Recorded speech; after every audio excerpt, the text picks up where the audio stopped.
Well, I first noticed this cute freshman in choir. We had our first date in the old gym in Old Main on November 1st, 1947. Went to a SIGEP dance. What did we do on our first dates? Went to movies. I guess. We probably walked. We probably walked. You had a car. I had a car, but we couldn't afford to use it all the time. It didn't matter what we did as long as we were together. Oh boy. I had such a wonderful experience here. Tell us about your experience. How you misbehaved at the morgue. I came from Antioch, and this was just absolutely the most wonderful thing. I met these wonderful girls on the 3rd floor of the morgue. We are still good friends. I mean, those that are still living. I have to thank God for the opportunities that I've had. That's what's important.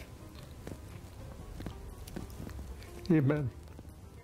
And that we are still able to come down here, and we are still able, because we have so many friends that I have this or that wrong with them, and you know, we have a few little ailments, but physically we're still able to do that, and we feel blessed. We know God has blessed us. God has blessed us in many ways with children and our lives together. Amen. I had a room. My room was on the 2nd floor, I think one of the nicest rooms in Voorhees at the time. So I had a perfect view of all the comings and goings of students on the campus. So I would watch for him to come from the library across the campus. And then of course I would put my very best duds on and walk down and just happen to exit Voorhees when you were coming in front of Old Main. And I remember later on you would say to me, "You looked awfully cute coming down the steps." And I was, oh, what? Go ahead. I think it was just lucky to find such a great gal.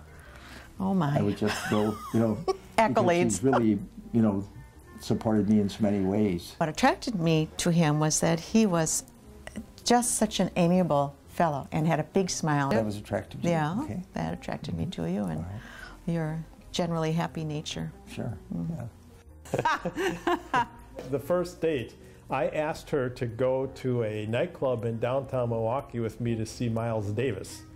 And I said, sure. I went back to my dorm and said to my roommate, "Who's Miles Davis?" Meanwhile, I'm bragging to my friends that Marna is going to go to this concert to see Miles Davis with me at the Attic nightclub in downtown Milwaukee. And one of my friends from Milwaukee said, "Dude, the Attic nightclub closed down 6 months ago. That's a marquee from a year ago." So I had to call her up and tell her that I had made a mistake. And we knew within 2 weeks that we were going to get married. Yes. But we didn't tell anyone because we figured people would think we were nuts. So we just kept dating, and about a year later we said we were going to get married. At our wedding, we had all Beatles music. I mean, he wore a leisure suit. I had the macrame sandals, a linen dress, and the flowers in the hair. And I had brown suede earth shoes on with my leisure suit. We were quite the stylish wedding couple. But we had all Beatles music for the recessional. So our processional was Here Comes the Sun. And our wedding song for the middle of the ceremony was In My Life. And our recessional was When I'm 64. And we're getting there.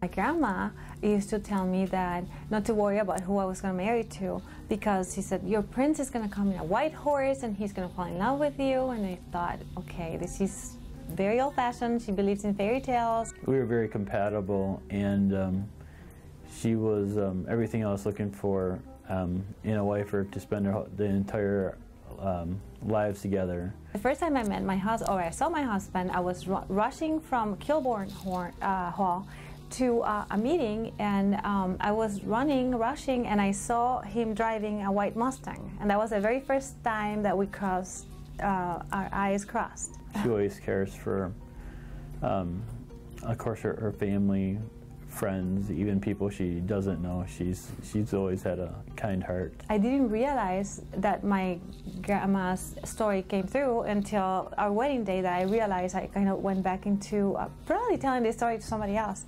And I realized that a Mustang is a horse. So I thought, oh my goodness, she was right. I was very sick my senior year here at Carroll, and he was student teaching, and that's when I knew that that he was the one, because I knew that I was okay when he was around. I had asked my father-in-law to if I could marry her, and he said that I had to wait until she graduated at least. Yeah, I'm surprised he even said it, yes, because I didn't really have a job at the time. He had faith in you. Yeah, right. I drove up here during the week and talked to campus safety and made arrangements to see if I could ask her to marry her, like, at graduation. I walked off the stage and I went to turn to my left, and there was a police officer right there, and he grabbed my hand and he said, "Shauna, can you come with me?" And my heart stopped. I was like, I'm not graduating. And it had been raining that day. They were talking about moving it inside, and the clouds just kind of parted right in time. So he walked me over to the main steps and he said, "Go up there." And my heart was, I was just terrified.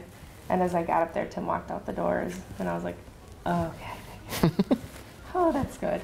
Got down on his knee and proposed, and I remember hearing like a big eruption of applause down to the right, because that's where the audience was, so I'm sure there was plenty of people that still saw it.